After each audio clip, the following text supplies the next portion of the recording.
এক দেশে দুই আইন, এক দেশে দুই রকম ব্যবস্থা। এই বৈষম্য যেই সমাজে কায়েম হয়, সেই সমাজ আল্লাহর অভিশাপের দ্বারা ধ্বংস হয়ে যায়। আল্লাহর নবী বললেন, আজ তোমরা আমার দ্বারা সেই বৈষম্য কায়েম করতে চাও? তোমরা মনে করেছো আমার গোষ্ঠীর লোক বলে আমি তাকে ক্ষমা করে দিব? এরপরে আল্লাহর নবী যেই কথাটা বললেন, দুনিয়ার মানুষের জন্য সেই কথা চূড়ান্ত ভাবে, চমৎকার ভাবে এক অনুকরণীয় অনুপম আদর্শ হিসেবে বিশ্ববাসীর সামনে আজও পর্যন্ত দেদীপ্যমান। আমার নবী বললেন, ওয়াল্লাহ লাউ আন্না ফাতিমা বিনতা মুহাম্মাদিন সারাকাত লাকাতাতু ইয়াদাহা। আরে আমার গোষ্ঠীর মেয়ে নয়, আজ যদি আমি মুহাম্মদুর রাসূলুল্লাহর কন্যা ফাতেমা যদি চুরি করে ধরা পড়তো, আমি আল্লাহর নামের শপথ করে বলি, আমি অবশ্যই আমার মেয়ের হাত কেটে দিতাম। এরপরে আল্লাহর নবী নিজের বংশের লোকের উপর শাস্তি প্রয়োগ করেছেন। মুহতারাম হাজিরিন, নাম হলো তালিমে হিকমত। তালিমে হিকমত সমাজ থেকে আজ এগুলো নাই। এখন আমাদের সমাজে আছে কোরআনের তেলাওয়াত, হুজুররা মসজিদে তেলাওয়াত করে, রমজান আসলে তারাবির খতম পড়ে, মানুষ মারা গেলে মিলাদ শরীফ আর খতম শরীফ পড়ে, সবিনা শরীফ পড়ে। কোরআনের তেলাওয়াত আছে, কোরআনের তালিম আছে, মাদ্রাসায় তালিম আছে, তাফসিরুল কোরআন মাহফিলে কোরআনের আলোচনা আছে, কোরআনের ব্যাখ্যা আছে, তাফসির আছে, কিন্তু কোরআনের বিধানগুলো আল্লাহর জমিনে বাস্তবায়নের উদ্যোগ নাই। আল্লাহর কোরআনের বিধান বাস্তবায়ন করার কথা বললে এই সমাজ থেকে এক শ্রেণীর মানুষ তার প্রতিপক্ষ হয়ে দাঁড়ায়। এরা কারা? এরা হিন্দুর ঘরে জন্ম নেওয়া হিন্দু, এরা খ্রিস্টানের ঘরে জন্ম নেওয়া খ্রিস্টান, এরা ইহুদির ঘরে বাচ্চা, এরা মুসলমানের ঘরে জন্ম নেওয়া মুসলমান সন্তান। এরাই আল্লাহর কোরআনের বিধান বাস্তবায়নের সবচেয়ে বড় অন্তরায়, বাধা হয়ে দাঁড়িয়েছে। তাহলে হে মুসলমান, তোমরা কিভাবে সফল কাম হবা? বলো বলো কিভাবে সফল কাম হবা?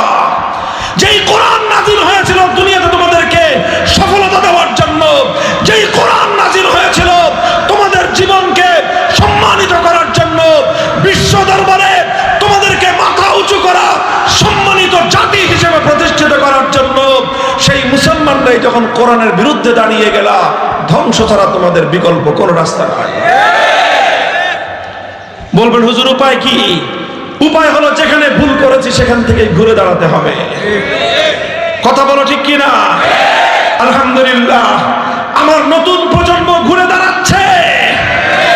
এখন আর শুধু মাদ্রাসা নয়, স্কুল থেকে, কলেজ থেকে, ইউনিভার্সিটি থেকে, শ্রমিক শ্রেণী, কৃষক শ্রেণী, দিনমজুর শ্রেণী, প্রতিটি শ্রেণীর যুব প্রজন্ম আজ আল্লাহর জমিনে আল্লাহর কোরআনের শাসন কায়েম করার জন্য তারা রাজপথে নেমে এসেছে। একজন মানুষ আরেকজনকে কতল করত, হত্যা করে ফেলত, অথচ হত্যাকারীর সাথে নিহত ব্যক্তির কোনোদিন তেমন কোনো দ্বন্দ্ব সংঘাত হয় নাই, তাদের মধ্যে পারস্পরিক কোনো স্বার্থের লড়াইও নাই।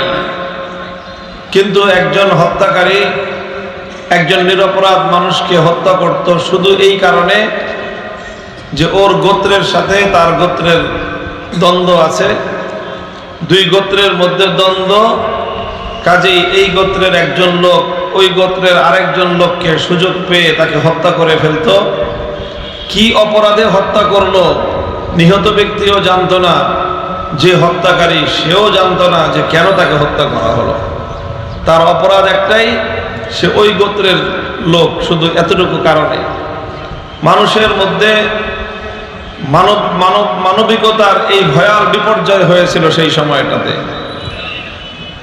আল্লাহর রাসূল সাল্লাল্লাহু আলাইহি ওয়াসাল্লাম সেই জাহেলি সমাজকে, সেই বর্বর অসভ্য সমাজকে এমন উন্নত, এমন চমৎকার মানবিক সমাজে পরিণত করেছিলেন যে অন্ধকারের যুগ আলোর যুগে পরিণত হয়েছিল, বর্বরতার যুগ সোনালী যুগে পরিণত হয়েছিল।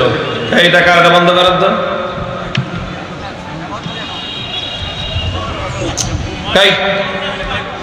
এটা বন্ধ করো, পুরো মাহফিলের একটা নষ্ট করার জন্য।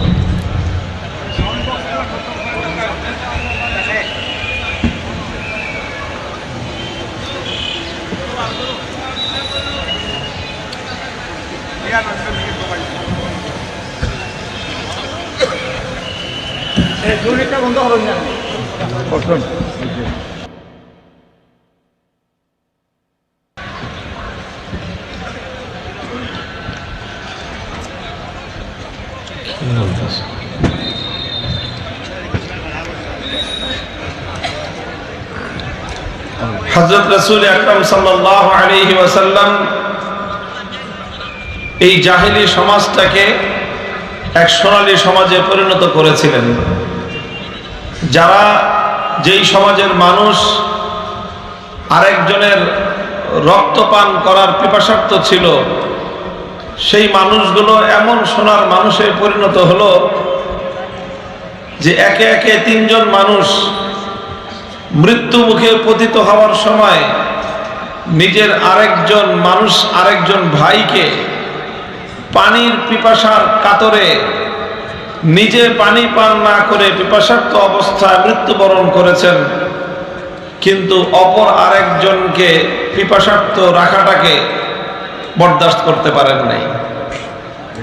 নিজে পানি পান না করে পিপাসার্ত অবস্থায় নিজে মৃত্যুবরণ করেছেন, কিন্তু অন্য আরেকজন পিপাসার্ত থাকুক এটাকে তারা মেনে নিতে পারেন নাই।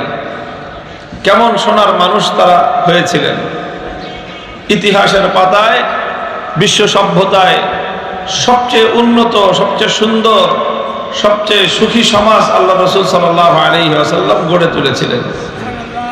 কিভাবে গড়লেন? কেমনে এইরকম একটা অসভ্য, বর্বর, নৃশংস সমাজ এইরকম উন্নত সমাজে পরিণত হলো? কেমন করে এই বর্বর মানুষগুলো সোনার মানুষে পরিণত হলো? রাসূল আকরাম সাল্লাল্লাহু আলাইহি ওয়াসাল্লামের বৈপ্লবিক কিছু কর্মসূচি ছিল। সেই কর্মসূচির মাধ্যমে আল্লাহর নবী অসাধ্যকে সাধন করেছিলেন। আমার তেলাওয়াতকৃত আয়াতের মধ্যে আল্লাহ পাক রব্বুল আলামিন নবীজির সেই ঐতিহাসিক বৈপ্লবিক কর্মসূচিগুলোকে একটা একটা করে উল্লেখ করেছেন। হুয়াল্লাযী বা'আসা ফিল উম্মিয়্যিনা রাসূলাম মিনহুম ইয়াতলু আলাইহিম আয়াতিহি ওয়া ইউযাক্কিহিম ওয়া ইউআল্লিমুহুমুল কিতাবা ওয়াল হিকমাহ ওয়া ইন কানূ মিন ক্বাবলু লাফী দালালিম মুবিন। আল্লাহর পয়গম্বরের জীবনে তিনি যেই কর্মসূচির মাধ্যমে সমাজকে সংস্কার করেছিলেন, মানুষকে পরিবর্তন করেছিলেন, সভ্যতার ব্যাপক বিপ্লব ঘটিয়েছিলেন, তার মূল কেন্দ্রবিন্দুতে ছিল আল্লাহর কিতাব কোরআনে কারীম। কিতাবুল্লাহকে কেন্দ্র করেই, কোরআনে কারীমকে কেন্দ্র করেই নবী আকরাম সাল্লাল্লাহু আলাইহি ওয়াসাল্লাম তার জীবনের সংস্কারমূলক কার্যক্রম পরিচালনা করেছেন। ব্যক্তি থেকে সমাজ পর্যন্ত, পরিবার থেকে রাষ্ট্র পর্যন্ত সব তিনি পরিবর্তন করেছেন, নতুনভাবে বিনির্মাণ করেছেন। এই পুনর্গঠনের ক্ষেত্রে আল্লাহর নবীর হাতে সেই কেন্দ্রীয় মারকাজি যেই বিষয়টা ভূমিকা পালন করেছে সেটা হলো কিতাবুল্লাহ অর্থাৎ কোরআনে কারীম। মুহতারাম হাজিরিন,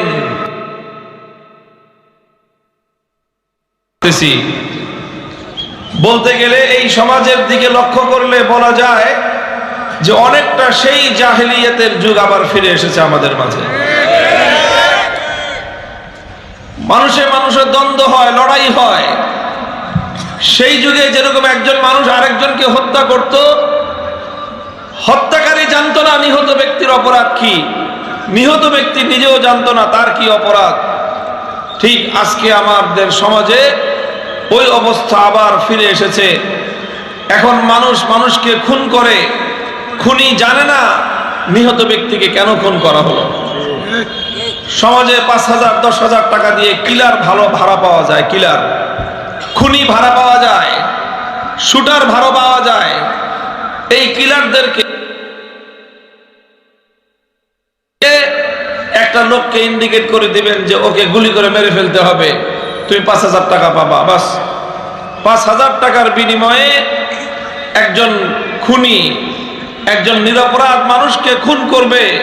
খুনি তাকে চিনেও না, জানেও না তার কি অপরাধ। এই লোকটাকে খুন করলে তার 8 মাস বয়সী সদ্য ভূমিষ্ঠ এই শিশুর ভবিষ্যৎ কি হবে, এই লোকটাকে খুন করলে তার যুবতী তরুণী স্ত্রীর জীবনটা কোন দুর্বিষহ বিপদের মধ্যে পড়ে যাবে, এই লোকটাকে হত্যা করলে কি ভয়াবহ ভয়াল এক বিপর্যয় ঘটবে তার পরিবারের মধ্যে, কোনো কিছু চিন্তা করার সুযোগ নাই। ওই খুনির কাছে, কিলারের কাছে, শুটারের কাছে 5,000, 10,000 বা একটা টাকা, এটাই হলো তার কাছে মুখ্য বিষয়। এই হলো আজকের সমাজ ব্যবস্থা। এই কিলার, এই শুটাররা কোথায় তৈরি হয়? এই সমাজ ব্যবস্থা তাদেরকে তৈরি করে। আরো যদি সুনির্দিষ্টভাবে বলতে চাই, বর্তমান আমাদের সমাজে যে রাজনৈতিক ব্যবস্থা আছে, এই রাজনৈতিক ব্যবস্থা খুনিদেরকে জন্ম দেয়। সমাজকে ধ্বংস করার জন্য যে রাজনৈতিক ব্যবস্থা বর্তমানে আমাদের দেশে প্রচলিত আছে, এই রাজনৈতিক ব্যবস্থা সমাজকে ধ্বংস করার জন্য সবচেয়ে বড় দায়ী। সমাজের নতুন প্রজন্মকে অন্ধকার পথের দিকে ঠেলে দেয়, কিশোরদেরকে দেয় কিশোর গ্যাংয়ের পরিচয়, ছোট্ট ছোট্ট শিশু কিশোরদেরকে সন্ত্রাসীতে রূপান্তরিত করে, তাদেরকে মাদকের কারবারিতে পরিণত করে, মাদক সরবরাহকারীতে পরিণত করে। যারা যেই তরুণ সমাজ, যেই শুভ সমাজ, যারা হওয়ার কথা সমাজের উন্নয়নের হাতিয়ার, তারা সমাজকে ধ্বংসের হাতিয়ারে পরিণত হয়েছে।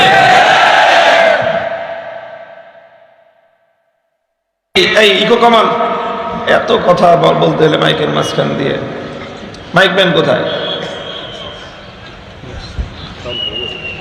ইকো কমাইতে হবে, ইকো আওয়াজ ই হচ্ছে। আজ বাংলাদেশে এই যে গত 12 ডিসেম্বর শরীফ ওসমান হাদি, এক যুবক, 32 বছর বয়স, তার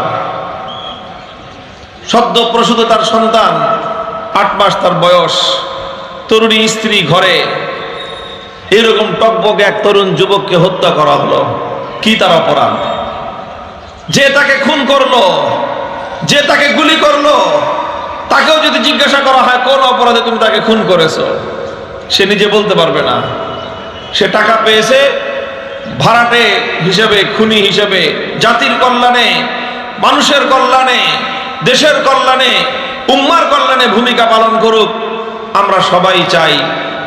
কিন্তু কিভাবে এইটাকে অর্জন করা যাবে, কিভাবে আমাদের এই চাহিদা পূরণ হবে, কিভাবে আমাদের এই চাওয়া বাস্তবায়িত হবে, সেই ব্যাপারে আমরা গাফলতের মধ্যে। যে যেইভাবে আইয়ামে জাহিলিয়াতকে পরিবর্তন করে নবী আকরাম সাল্লাল্লাহু আলাইহি ওয়াসাল্লাম এক ইনকিলাব এনেছিলেন, বিপ্লব এনেছিলেন, পৃথিবীতে এক আদর্শ সমাজ গড়েছিলেন, সুন্দর মানুষ গড়েছিলেন। আমাদের সামনেও আল্লাহ রাসূল সাল্লাল্লাহু আলাইহি ওয়াসাল্লামের সেই আদর্শ, নবীজির সেই পথ, সেটাই হলো সমাজ বিনির্মাণের সর্বশ্রেষ্ঠ পথ এবং একমাত্র নির্ভুল। আকরাম সাল্লাল্লাহু আলাইহি ওয়াসাল্লাম মূলত যেই কর্মকাণ্ডের মাধ্যমে তিনি এই পরিবর্তন সাধন করেছিলেন, কোরআনে কারীমের 2 জায়গায়, সূরাতুল বাকারা এবং সূরাতুল জুমার মধ্যে আল্লাহ পাক একই কথা একটু আকপিস করে বর্ণনা করেছেন। আল্লাহ বলেন যে আল্লাহ পাক রব্বুল আলামিন অশিক্ষিত মূর্খ এই আরব বেদুইনদের কাছে একজন নবী পাঠালেন, যে নবী তাদের মাঝ থেকে জন্ম নেওয়া একজন মানুষ, তাদেরই একজন আপনজন, সেই সমাজে বেড়ে ওঠা একজন মানুষ। আল্লাহ পাক রব্বুল আলামিন তাকে 40 বছর বয়সে নবুয়ত দান করলেন। নবুয়ত দিয়ে তার হাতে আল্লাহ পাক রব্বুল আলামিন তার মহাগ্রন্থ, আসমানি কিতাব কোরআনে কারীম তাকে দিয়ে দিলেন। তার নিকট আল্লাহ কোরআন নাজিল করলেন, আর সেই কোরআনের মাধ্যমেই নবী আকরাম সাল্লাল্লাহু আলাইহি ওয়াসাল্লাম একটু একটু করে ধাপে ধাপে সমাজকে পরিবর্তন করলেন, মানুষের জীবনকে পরিবর্তন করলেন। কোরআন থেকে বোঝা যায় যে আল্লাহ রাসূল সাল্লাল্লাহু আলাইহি ওয়াসাল্লাম কোরআনে কারীমকে কেন্দ্র করে একে একে 4টি কাজ করেছেন। কয় কাজ? 4 কাজ। মূল এর সেন্টার পয়েন্ট হলো কোরআনে কারীম, কিতাবুল্লাহ। কিতাবুল্লাহকে কেন্দ্র করে নবীজি 4টি কাজ নিজে করেছেন এবং তিনি তার সাহাবীদেরকে দিয়ে এই 4 কাজ আল্লাহর জমিনে বাস্তবায়ন করেছেন, প্রতিষ্ঠিত করেছেন। এক নম্বর কাজ হলো ইয়াতলু আলাইহিম আয়াতিহি। আল্লাহ রাসূল সাল্লাল্লাহু আলাইহি ওয়াসাল্লাম সেই অন্ধকার সমাজে, জাহেলি সমাজে বর্বর মানুষগুলোর কর্ণকুহরে সর্বপ্রথম মহাগ্রন্থ আল কোরআনুল কারীমের তেলাওয়াতের আওয়াজ পৌঁছে দিলেন। তাদেরকে কোরআনের তেলাওয়াত শোনালেন। এই তেলাওয়াত, কোরআনে কারীমের তেলাওয়াত, এটা তাদের হৃদয়ের মধ্যে এক ধরনের ঝংকার তুলল। তাদের হৃদয়ের মধ্যে গেঁথে যাওয়া জাহিলিয়াতের শেকড় শুদ্ধ নাড়িয়ে দিল। মানুষের অন্তরগুলোতে যুগ যুগ ধরে বাসা বাঁধা সকল অন্ধকার এবং জাহিলিয়াতের মধ্যে আলো ছড়াতে আরম্ভ করলো শুধু তেলাওয়াতে কোরআন। রাসূল আকরাম সাল্লাল্লাহু আলাইহি ওয়াসাল্লামের সর্বপ্রথম বুনিয়াদি মৌলিক কর্মসূচি ছিল কোরআনে কারীমের তেলাওয়াত।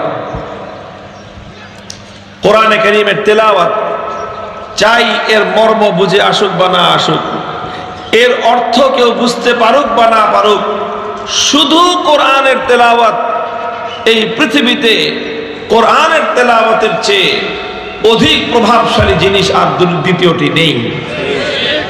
আল্লাহ পাক রব্বুল আলামিন কোরআনে কারীমের তেলাওয়াতের মধ্যেই এমন প্রভাব রেখেছেন, এমন প্রভাব রেখেছেন, অন্ধকারের মধ্যে আলো জ্বালায়।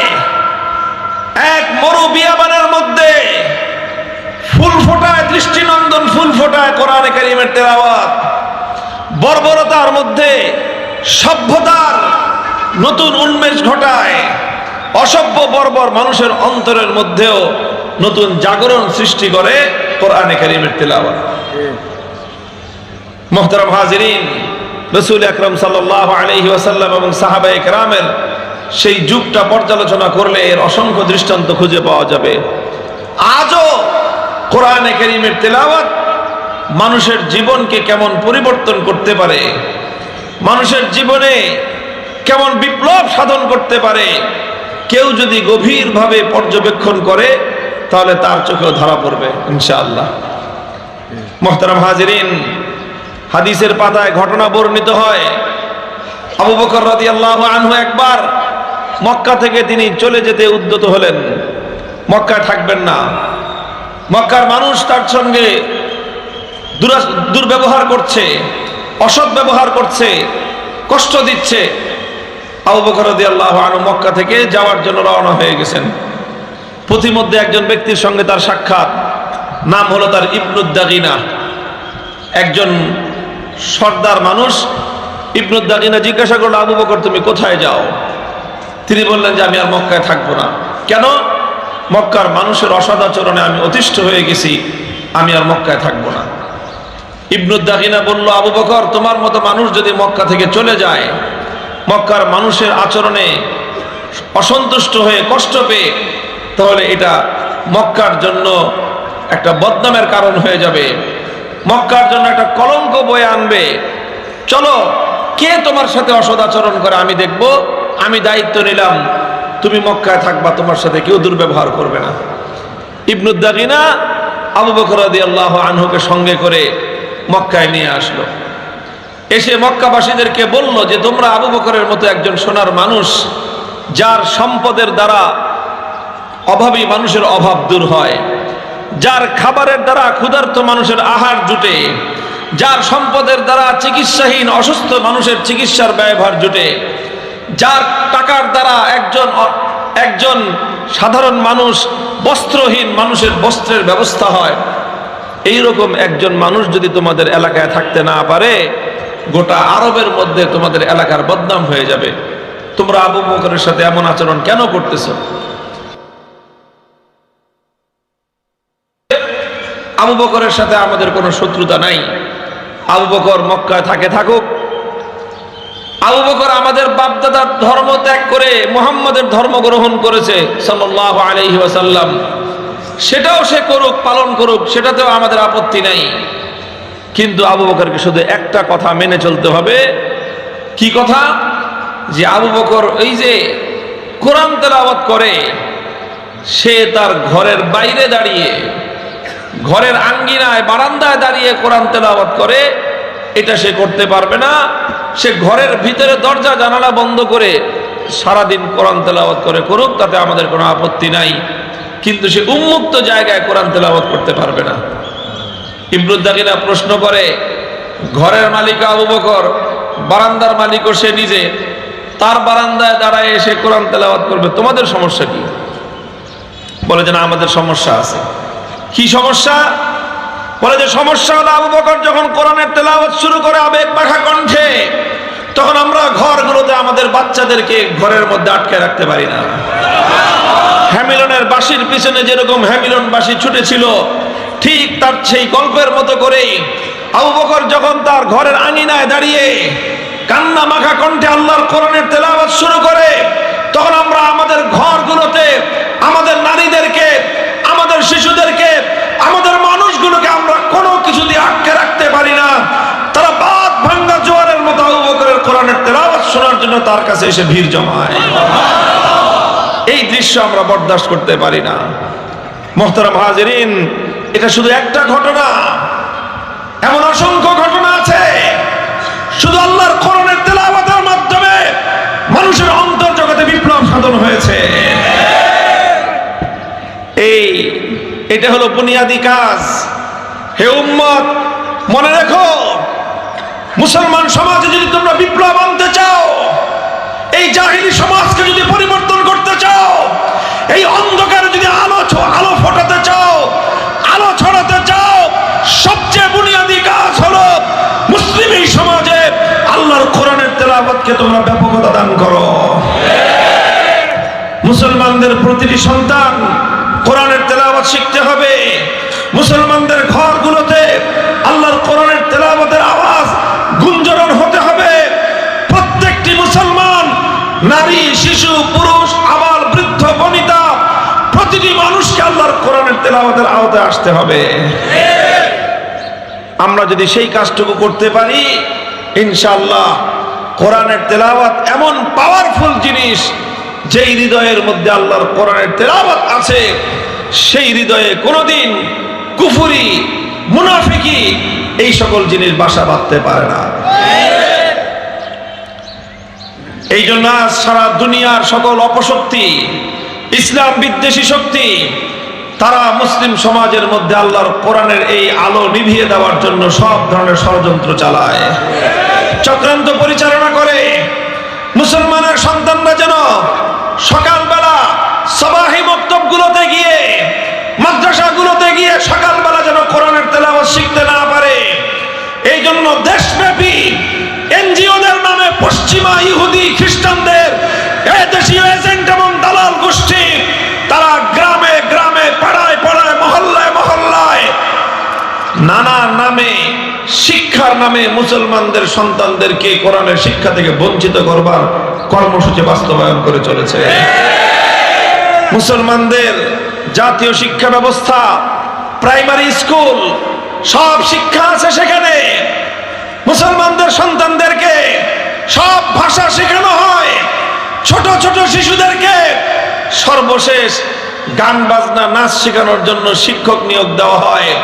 যুগের পর যুগ ধরে এদেশের আলেম সমাজ গলা ফাটায় চিৎকার করতেছে, মুসলমানের দেশ, মুসলমানের সন্তানরা এখানে কোরআন শিক্ষা গ্রহণ করবে। শিশুকালে প্রাইমারি স্কুলগুলোতে আল্লাহর কোরআনের তেলাওয়াত শিক্ষা দেওয়ার জন্য কোরআনের শিক্ষক নিয়োগ দাও। কানে দিয়ে পানি ঢুকে না। কেন ঢুকে না? কারণ দেশটাকে যারা পরিচালনা করতেছে, নিয়ন্ত্রণ করতেছে, তারা মূলত এই দেশের মানুষের, জনগণের প্রতিনিধিত্ব করে না। তারা ওই সকল ইহুদি খ্রিস্টানদের এজেন্ডা বাস্তবায়ন করার জন্য তৎপর থাকে। এই জন্য বাংলার মুসলমান, আমরা তোমাদেরকে বলে যাই এই কথাগুলো, আল্লাহর কোরআনের তেলাওয়াত সেই মহা ঔষধ, যার মাধ্যমে সারা দুনিয়া জুড়ে আবার ইসলামী বিপ্লবের সূচনা হতে পারে। তার সূচনা হতে হবে আমাদের ঘরগুলো থেকে, আমাদের সন্তানদের থেকে। এক নতুন সমাজ আমরা গড়তে চাই, যেই সমাজে শতভাগ মুসলমানের সন্তান শতভাগ আল্লাহর কোরআনের তেলাওয়াত শিখবে।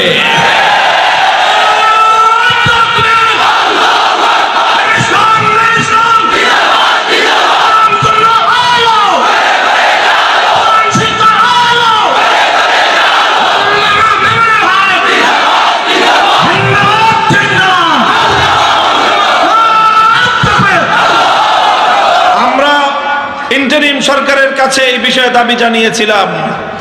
তারা মুসলমানদেরকে বোকা ভেবে কোরআনী শিক্ষক নিয়োগ দেওয়ার এজেন্ডাকে পিছনে ফেলে মুসলমানদের সন্তানদেরকে বিপদগামী করার জন্য, পথভ্রষ্ট করার জন্য, ইসলামের আলো থেকে দূরে সরিয়ে দেওয়ার জন্য নাচ গানের শিক্ষক নিয়োগ দেওয়ার সিদ্ধান্ত গ্রহণ করেছিল। ওলামায়ে কেরামের প্রতিবাদের মুখে ওই সিদ্ধান্ত স্থগিত করেছে। কিন্তু আমরা পরিষ্কার বলেছি, শুধু ওই সিদ্ধান্ত স্থগিত নয়, প্রতিটি প্রাইমারি স্কুলে কোরআনের বিশুদ্ধ তেলাওয়াতের শিক্ষক নিয়োগ দিতে হবে। এটা এখনো বাস্তবায়িত হয় নাই। জানি না এই সরকারের হায়াতে আর হয়তো হবে কিনা, হবে না না হবে, কিন্তু এটা মনে রাখবেন, এটা আমাদের আগামী দিনের প্রায়োরিটি বেসিস, অগ্রাধিকারের ভিত্তিতে এটা আমাদের প্রধান অন্যতম একটি দাবি। আগামীর বাংলাদেশে মুসলমানদের জাতীয় শিক্ষায় প্রাইমারি স্কুলে আল্লাহর কোরআনের শিক্ষার ব্যবস্থা বাস্তবায়ন করতে হবে, করেই ছাড়ব আমরা ইনশাআল্লাহ।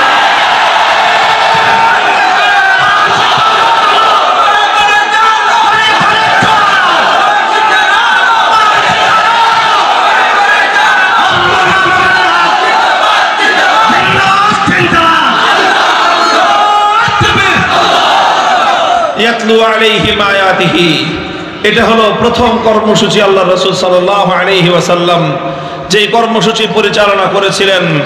আমি হাদিসের পাতায় পাতায় এর অসংখ্য দৃষ্টান্ত খুঁজে পেয়েছি।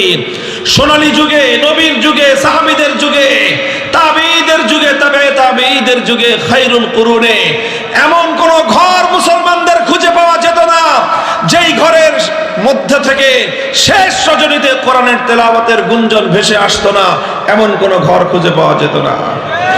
আজ মুসলমানদের পতনের সূচনা হয়েছে এখান থেকেই। রাত 12টা, 1টা, 2টো পর্যন্ত মুসলমানদের ঘরগুলোতে নানা ডিজিটাল মাধ্যম, অ্যানালগ মাধ্যমে ধুমধারাক্কার নাচ গানের আওয়াজ শোনা যায়। শেষ রজনীতে মুসলমানদের ঘরগুলো থেকে আর কোরআনের তেলাওয়াতের সুর ভেসে আসে না। ফজরের নামাজের পর দীর্ঘ সকাল পর্যন্ত মুসলমানদের ঘরগুলো মৃত্যুপুরীতে মরা লাশের কবরস্থানে পরিণত হয়ে থাকে। সেই ঘরগুলোতে এখন আর মানুষ, মুসলমানদের নারী পুরুষরা কোরআনের তেলাওয়াত করে না। এটাই হলো আমাদের পতনের মূল জায়গা। হে বাংলার মুসলমান, হে আমার বাংলার মা বোনেরা, তোমরা আগে সোচ্চার হও। ঘরের মা বোনরা আগে আপনারা সজাগ হন। এমন কোন ঘর থাকবে না যেই ঘরে সকালবেলায় নারী পুরুষ শিশু সম্মিলিতভাবে সকলে কোরআন তেলাওয়াত না করবে। মনে রেখো, যেদিন আমরা আমাদের এই কর্মসূচি বাস্তবায়ন করতে পারবো, আল্লাহর জমিন থেকে সকল তাগুত লেজ গুটিয়ে পালিয়ে যাওয়ার প্রস্তুতি নিতে বাধ্য হবে ইনশাআল্লাহ।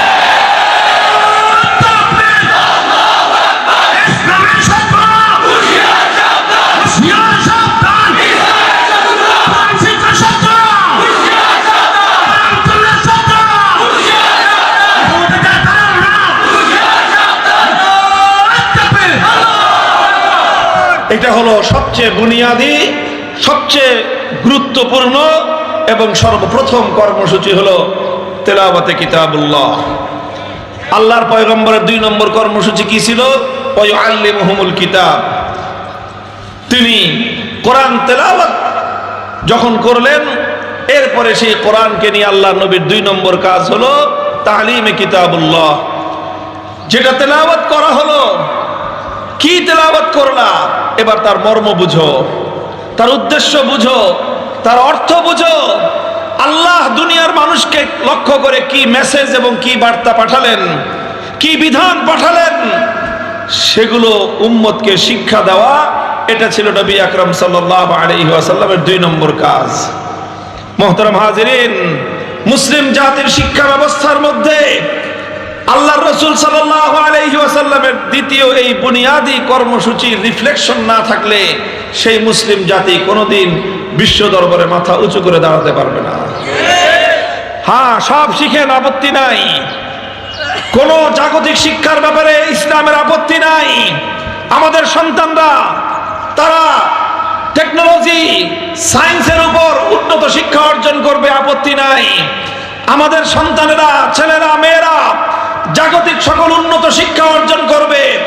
ভাষা শিক্ষা তারা অর্জন করবে, ব্যবসায় শিক্ষা তারা অর্জন করবে, সায়েন্সের গুরুত্বপূর্ণ সাবজেক্টগুলোতে উন্নতি অর্জন করবে, বিজ্ঞান শিখবে, তারা বৈজ্ঞানিক হবে, পারমাণবিক বৈজ্ঞানিক হবে, আকাশের উড়ন্ত পাইলট হবে, সমুদ্রের তলদেশের ডুবুরি হবে, সমুদ্রের তলদেশ থেকে আকাশ পর্যন্ত মহাবিশ্বের সব জায়গা থেকে আল্লাহর কুদরতগুলোর নিদর্শন তারা দেখবে এবং সেখান থেকে তারা মানবতার জন্য, মানব জাতির জন্য কল্যাণকর জিনিসগুলো সিঞ্চন করে এনে দুনিয়ার মানুষের কল্যাণ করবে।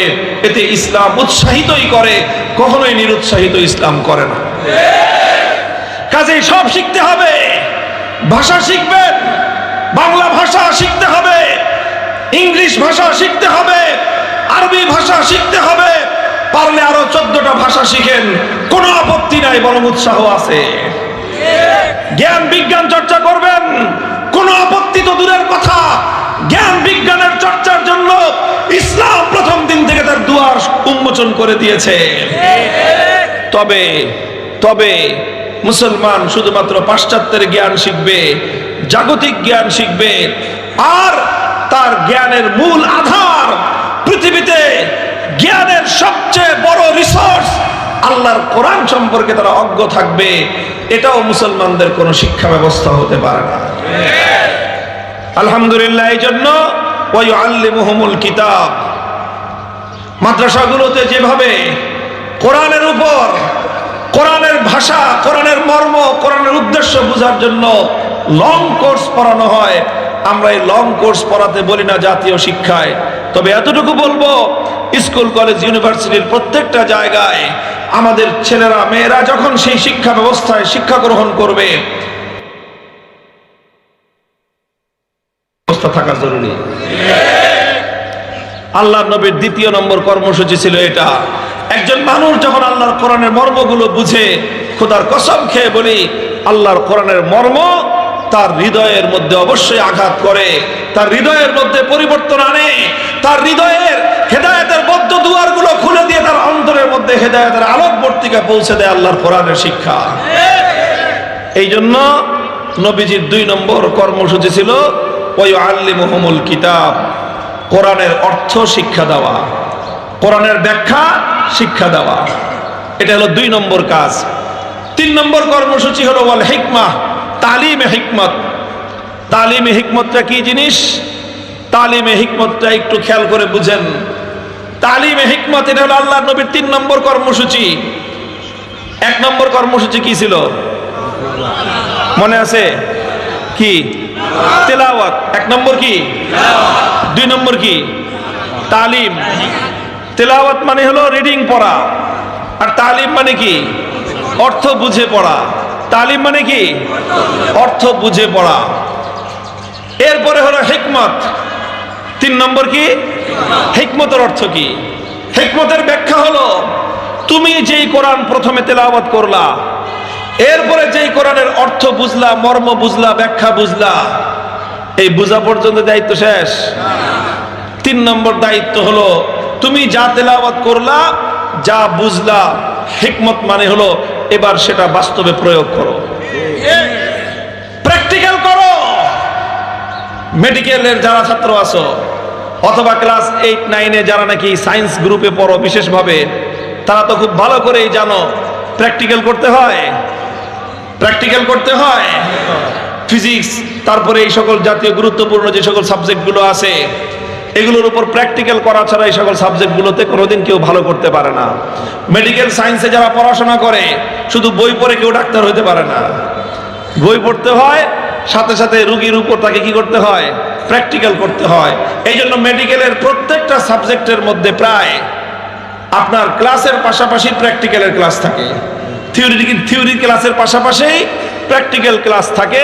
এইভাবে একজন মানুষ পড়াশোনা করতে করতে ডাক্তার হয়। মেডিকেল সায়েন্স যতটা প্র্যাকটিক্যাল সাবজেক্ট, আল্লাহর কোরআন তার চেয়ে বেশি প্র্যাকটিক্যাল সাবজেক্ট।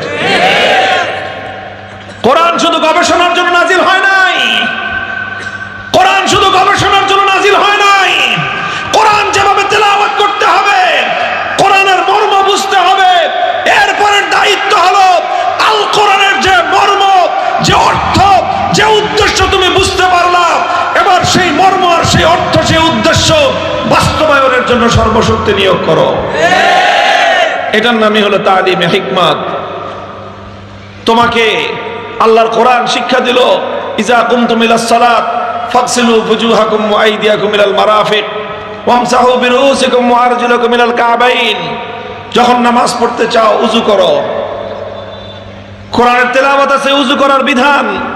তেলাওয়াত হলো নবীজি মর্ম বুঝিয়ে দিলেন যে কিভাবে উযু করতে হয়। শুধু বুঝিয়ে দেওয়ার দ্বারা একজন মানুষ উযু শিখতে পারবে না। এই জন্য আল্লাহ নবী প্র্যাকটিক্যাল উযু করে উম্মতকে দেখাইছেন যে উযু এইভাবে করতে হয়। নামাজ তেলাওয়াত করেছেন, সাল্লু ইয়া আইয়ুহাল্লাযীনা আমানু সাল্লু আলাইহি ওয়া সাল্লিমু তাসলিমা। এখানে সাল্লু না, আকিমুস সালাত ওয়া আতামুজ যাকাত।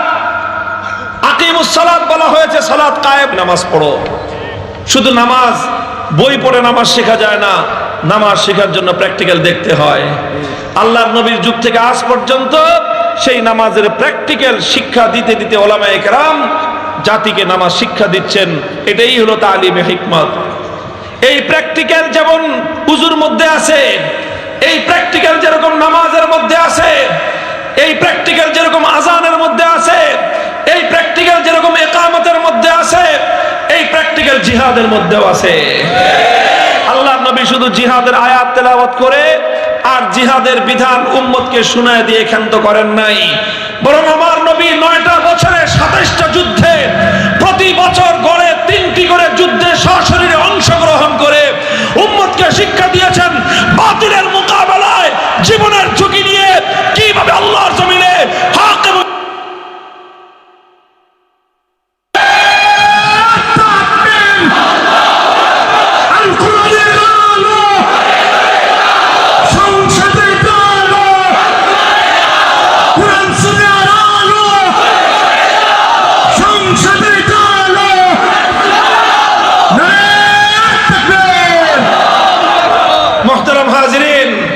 মনে রাখবেন, আল্লাহর নবী প্রত্যেকটা আমল নিজে প্র্যাকটিক্যাল করে করে উম্মতকে শিক্ষা দিয়েছেন। দুরবস্থার মধ্যেও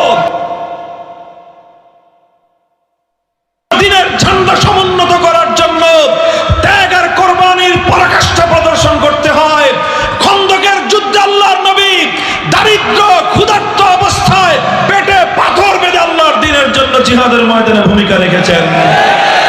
সাহাবায়ে কেরাম একটা করে পেটে পাথর বেঁধেছিলেন।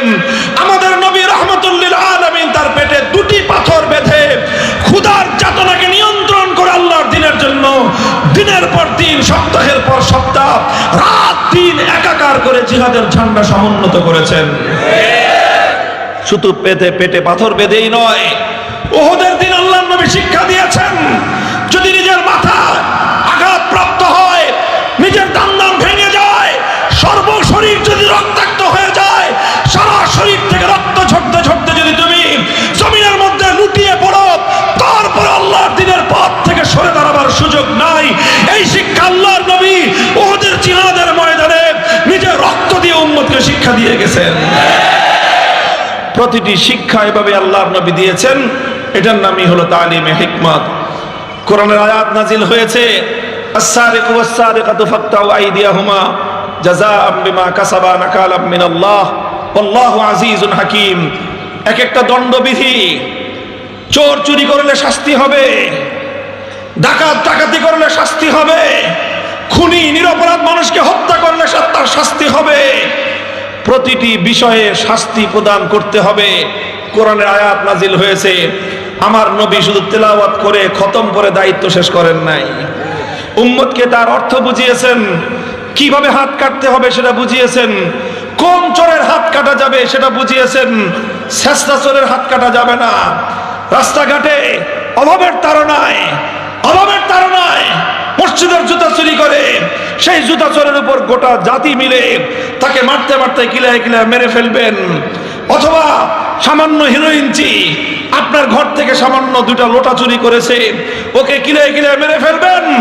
অথচ আপনার সমাজের উপর তলায় বসে কলমের খোঁচায় লক্ষ লক্ষ কোটি টাকা চুরি করে নিয়ে যাবে, তাদের বিরুদ্ধে ব্যবস্থা গ্রহণ করতে পারবেন না। সেই সমাজ চোরদের শাস্তি দেওয়ার কোনো অধিকার রাখে না। মোহতারাম হাজির, বসেন। সময় নেই। খুব ভালো করে বুঝবেন কখন চোরের কোন চুরি চোর কিভাবে চুরি করলে, কত টাকা চুরি করলে, কোন অবস্থায় চুরি করলে, কে তার বিরুদ্ধে শাস্তির বিধান কায়েম করতে পারবে, প্রত্যেকটা বিষয় ইসলামের মধ্যে বিধিবদ্ধ আছে। শুধুমাত্র অনৈতিক আচরণে ধরা পড়লেই আপনি সালিশ করে তার উপর দণ্ডবিধি কায়েম করবেন, 100টা বেত্রাঘাত করবেন, 80টা বেত্রাঘাত করবেন, এই অধিকার এভাবে দেওয়া হয় নাই। ইসলাম যেরকম দণ্ডবিধি দিয়েছে সেই দণ্ডবিধি প্রয়োগ করার সুনির্দিষ্ট পদ্ধতিও আল্লাহর কোরআন এবং ইসলাম দিয়েছে। আল্লাহর নবী সেই দণ্ডবিধি বাস্তবায়ন করেছেন। শুধু তেলাওয়াত করে দায়িত্ব ক্ষান্ত করেন নাই, শুধু ব্যাখ্যা করে দায়িত্ব ক্ষান্ত করেন নাই। মক্কা বিজয় করলেন নবীজি, ঘটনার চক্রে সেই দিন চুরি হলো, চোর ধরা পড়লো। সাধারণ কোনো চোর নয়, সম্ভ্রান্ত বংশের একজন চোর, এক মহিলা চুরি করেছে, নাম হলো তার ফাতেমা। সাধারণ কোনো বংশের নয়, সম্ভ্রান্ত একটা পরিবার, যেই পরিবারের সাথে আল্লাহর নবীর নিজস্ব ব্লাড কানেকশন।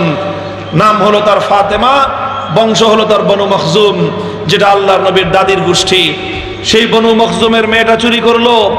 মক্কার মানুষ ফাফাজিয়া কওমুহা ইলা উসামা ইবনে যায়েদ, তার গোত্রের লোকেরা টেনশনে পড়ে গেল যে এখন তো মক্কায় কোরআনের বিধান কায়েম হবে, মক্কায় ইসলাম জিন্দা কায়েম হয়েছে, কোরআনের বিধান বাস্তবায়ন হলে তো মেয়েটার হাত কাটা যাবে, হাত কাটা যাবে একটা মেয়ের, নাক কাটা যাবে পুরা বংশের, কুরাইশ বংশের। কাজেই যে করেই হোক এই হাত কাটাকে বাধা দিতে হবে। তারা গেল তদবিরের জন্য। আল্লাহর নবীর প্রিয়তম ব্যক্তি উসামা ইবনে যায়েদকে গিয়ে বলল, তুমি গিয়ে আল্লাহর নবীর কাছে সুপারিশ করো তিনি যেন মেয়েটার হাতটা না কাটে। উসামা আসলেন আল্লাহর নবীর কাছে, এসে সুপারিশ করলেন। সুপারিশ শুনেই আল্লাহর নবীর চেহারার রং বদলে গেল। নবীজি রাগান্বিত হয়ে উঠলেন। নবীজি উসামাকে ধমক দিলেন, উসামা, আমি আল্লাহর কোরআনের বিধান বাস্তবায়ন করব। এতদিন যে আয়াত তেলাওয়াত করেছি, এতদিন যে আয়াতের মর্ম বুঝিয়েছি জাতিকে, আজ সেই আয়াত প্রয়োগ করার সময় এসেছে, সেই আয়াত আমি প্রয়োগ করব। আর তুমি এসেছো আল্লাহর কোরআনের বিধান বাস্তবায়নে বাধা দিতে। খবরদার উসামা, দ্বিতীয় আর কোনোদিন যেন তোমাকে এই ধরনের কাজে আমি তোমাকে না দেখি। নবীজি বুঝতে পারলেন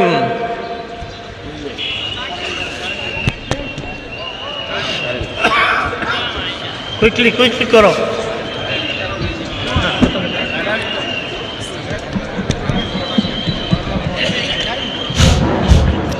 নবীজি বুঝতে পারলেন এটা উসামার একার ভুল নয়, একার দোষ না, এটা আসলে তাকে গোটা জাতি, আমার সম্প্রদায়, আমার গোষ্ঠী, তারাই উসামাকে আমার কাছে পাঠিয়েছে। মনে করেছে আগে যেরকম সিস্টেম ছিল যে সরকারি দলের কোনো কর্মকর্তা বা সরকারি দলের লোকজন অপরাধ করলে কোনো শাস্তি হয় না, মনে করছে এখনো সেই সিস্টেম চলবে। এখন যেটা আমরা ক্ষমতায় আসছি, মনে করছে যে আমার লোকজনের বুঝি আর কোনো শাস্তি হবে না, এই জন্য আগের সিস্টেমে তারা তদবিরের জন্য আসছে। আল্লাহ নবী বুঝলেন শুধু উসামাকে একা ধমকাইলে চলবে না, এটা তো গোটা সম্প্রদায়কে, গোটা জাতিকে শিক্ষা দিতে হবে। ফালাম্মা কানাল আশিয়্যু কাম রাসূলুল্লাহ সাল্লাল্লাহু আলাইহি ওয়াসাল্লাম, বিকেলবেলা আল্লাহর নবী মক্কার সামনে দাঁড়ালেন, বাইতুল্লাহ শরীফের সামনে। গোটা মক্কার মানুষ একত্রিত। নবীজি তাদেরকে লক্ষ্য করে ভাষণ দিলেন, অল্প কয়েকটা কথা বললেন, সোনার অক্ষরে লিখিত আছে আজও সেই কথাগুলো বুখারী শরীফের হাদিসের মধ্যে। আমার নবী তাদেরকে লক্ষ্য করে বললেন যে দেখো, ইন্নামা হালাকা মান কানা ক্বাবলাকুম ইযা সারাকা ফীহিমুদ দাঈফা কামু আলাইহিল হাদ ওয়া ইযা সারাকা ফীহিমুশ শরীফ তারাকুহু। তোমাদের পূর্ববর্তী জাতিগুলোকে আল্লাহ ধ্বংস করে দিয়েছেন। কেন জানো? কারণ তাদের মধ্যে যখন কোনো দুর্বল মানুষ চুরি করত, অপরাধ করত, মেহনতি মানুষ, রিকশাওয়ালা, শ্রমিক, পকেটমার, চোর, বাটপার, এই ধরনের সিসকে চোররা যখন অপরাধ করত, তখন সেই সিসকে অপরাধীদের বিরুদ্ধে আইনের শাসন 100 ভাগের জায়গায় 200 ভাগ কায়েম করত। ওয়াইজা সারাকা ফীহিমুশ শরীফ, দুলাভাই, চেয়ারম্যানের খালু, সমাজের প্রভাবশালী নেতৃস্থানীয় ব্যক্তিবর্গ, রাজনৈতিক দলের বড় কর্মকর্তারা সেই একই অপরাধ করত, তখন তার উপরে আইনের শাসনার প্রয়োগ করার কথা তারা ভুলে যেত।